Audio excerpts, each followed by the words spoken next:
Okay, so the first thing I'm going to do is going to bring in the voiceover. So the one we've done ourselves. We're going to click up here, and on the little window that opens, we're going to choose an audio file.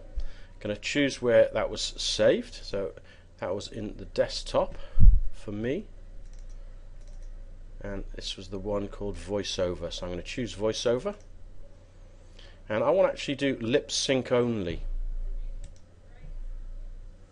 So that's brought that in. I don't need to worry about what I'm going to do with it for the time being. The next thing I want to do is bring in the background audio as well. So I'm going to come up, I can actually do that over here, choose background music, and this time I'm going to choose the same folder, but this time I'm going to go for the 1 minute song, so the one that we edited using Audacity to make it 1 minute long, and I'm going to bring that one in, and I can close that up now.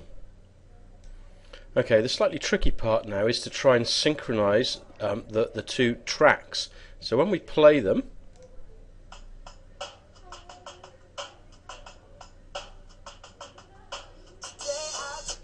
so we can see where roughly the words today come in on this song starts at about 6 seconds. So what I need to try and do is to move my music track either left or right until the singing of Bruno Mars starts at the same time as my singing does. So I've got to try and synchronize when my mouth is going to open, basically, to when Bruno Mars is talking.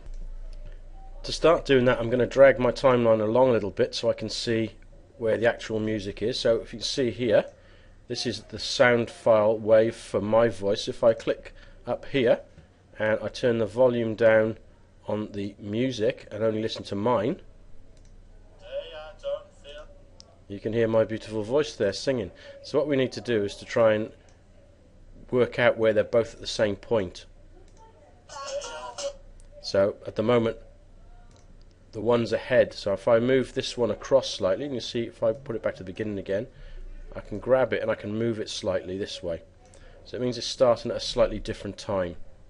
So if I go back to roughly where the music is, and really it's a question of trial and error, moving it until it sounds to be in the right position. So that's not too far away, you can hear it nearly. So I'm just going to keep playing with that now until I get it actually lined up correctly. Okay, so I've moved it around a little bit now, and if I hopefully, that's pretty much in time now, so I'm going to save my project again at that point to make sure that I remember those settings. And again I'm going to overwrite the first one, say I want to replace it again.